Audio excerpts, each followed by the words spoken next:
आज की हमारी लेसनेबल स्टोरी का नाम है चिड़िया और हाथी की कहानी।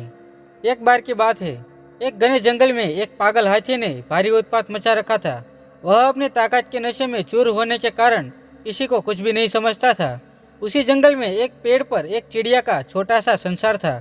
चिड़िया अंडों पर बैठी छोटे छोटे प्यारे बच्चों के निकलने के सुनहरे सपने देखती रहती।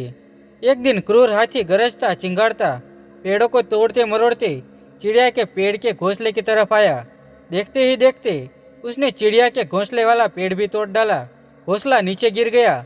चिड़िया के अंडे टूट गए। ऊपर से हाथी का पैर उस पर पड़ गया। चिड़िया चीखने चिल्लाने की सिवा और कुछ नहीं कर सकी। हाथी के चले जाने के बाद चिड़िया बहुत रोने लगी। तभी वहाँ कटफोड़ भी आई। वह चिड़िया की अच्छी मित्र थी। कटफोड़ भी ने उनके रोने का कारण पूछा तो चिड़िया ने अपनी सारी बातें बता दी। कटफोड़ भी बोली, इस तरह गम में डूबे रहने से कुछ नहीं होगा।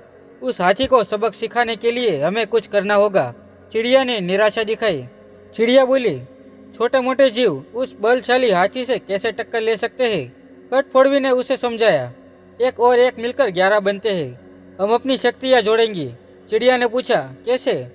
कटफोड़वी बोली, मेरा एक मित्र भंवरा है, हमें उससे सलाह लेनी चाहिए। चिड़िया और कटफोड़वी भंवरे से मिली। भंवरा गुनगुनाया और बोलने लगा, यह तो बुरा हुआ। मेरा एक मेंढक मित्र है, आओ उससे सहायता मांगिए। तीनों उस सरोवर के किनारे पहुंचे जहां वह मेंढक रहता था। भंवरे ने सारी बात मेंढक को बताई। मेंढक बोला, आप लोग धैर्य से जरा यहीं मेरी प्रतीक्षा करें, मैं गहरे पानी में बैठकर सोचता हूँ। ऐसा कहकर मेंढक पानी में कूद गया। आधे घंटे बाद मेंढक पानी से बाहर आया तो उसकी आंखें चमक रही थी। मेंढक ने कहा, दोस्तों, उस हत्यारे हाथी को सबक सिखाने के लिए मेरे दिमाग में एक अच्छी योजना आई है। उसमें सभी का योगदान होगा। मेंढक ने जैसे ही अपनी योजना बताई, सब खुशी से उछल पड़े। योजना सचमुच ही अद्भुत थी। मेंढक ने दोबारा सबको बारी बारी अपना किरदार समझाया। कुछ ही दूर वह पागल हाथी तोड़फोड़ मचाकर और अपना पेट भरकर मस्ती में खड़ा झूम रहा था। पहला काम भंवरे का था। वह हाथी के कानों के पास जाकर मधुर राग गुनगुनाने लगा। राग सुनकर हाथी मस्त होकर आंखें बंद करके झूमने लगा। तभी कटफोड़वी ने अपना काम कर दिखाया। वह आई और अपनी सुई जैसी नुकीली चीज से उसने तेजी से हाथी के दोनों आंखें बीन डाली। हाथी की आंखें फूट गई। वह तड़पता हुआ अंधा होकर इधर उधर भागने लगा। जैसे जैसे समय बीतता जा रहा था, हाथी का क्रोध और भी बढ़ता जा रहा था। आंखों से नजर न आने के कारण ठोकरों टक्करों से शरीर जख्मी होता जा रहा था। जख्म उसे और भी चिल्लाने पर मजबूर कर रहे थे।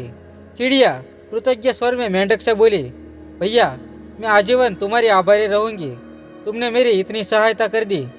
मेंढक ने कहा, आभार मानने की जरूरत नहीं, मित्र ही मित्र के काम आते हैं। एक तो आंखों में जलन और ऊपर से चिल्लाते चिंगाड़ते हाथी का गला सूख गया। उसे बहुत तेज प्यास लगने लगी।